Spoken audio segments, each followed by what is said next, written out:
د نورو په زړه پورې ویډیوګانو لپاره ملګرو زموږ د چینل د سبسکرایب بټن ووهئ، ورسره خوا کې د ګنټۍ نښان هم ووهئ.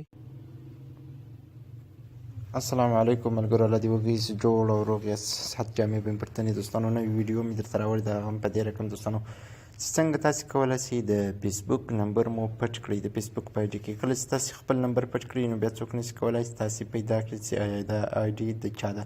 که چیرې تاسې غوښتلي فیک آی ډي جوړ کړئ دوستانو، نو تاسې باید خپل د موبایل نمبر هلته پټ کړئ. نو دوستانو راځئ چې طریقه درته وښیم. که چیرې تاسې غواړئ زموږ د چینل نورې ویډیوګانې وګورئ دوستانو، په دغه چینل باندې کلیک وکړئ، ورسره په دغه ویډیوز باندې کلیک وکړئ. دغه زموږ ډېرې په زړه پورې ویډیوګانې اپلوډ کړي دوستانو، تاسې کولی شئ هره یوه وګورئ او ګټه ترې پورته کړئ. نو دوستانو راځئ تر هر څه دمخه تاسې ولاړ شئ، خپل فیسبوک آی ډي مو خلاصه کړئ.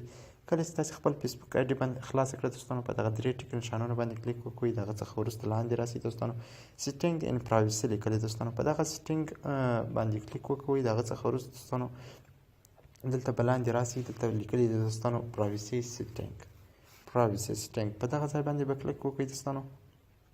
کله چې تاسې کلیک سیټینګ په دغه ځای باندې به کلیک وکړئ. کله چې تاسې په دغه ځای باندې کلیک وکړئ دوستانو، دلته نیکسټ راغلی ده، په نیکسټ باندې به کلیک وکړئ. بیا په دغه څخه وروسته دوستانو په نیکسټ باندې کلیک وکړئ. دلته دوستانو درې اپشنه راغلي دوستانو، تاسې ورته وګورئ. په دې ځای کې که ستاسې نمبر راغلی دوستانو، په دې ځای کې اصل کې نمبر راځي دوستانو، نو دغه نمبر تاسې په دې ځای کې تاسې کمپیوټرولی شئ. دغه پرنټ باندې کلیک کوم دوستانو، آنلی می به کلیک کړئ. یو پبلیک لیکلی دی دوستانو، پرنټ آنلی می.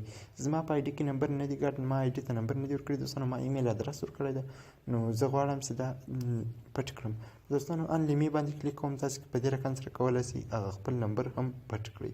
کله چې په دې ځای باندې کلیک وکړئ دوستانو، په دغه سر کې دغه نیکسټ نښان راغلی دوستانو، په دغه ځای باندې به کلیک وکړئ.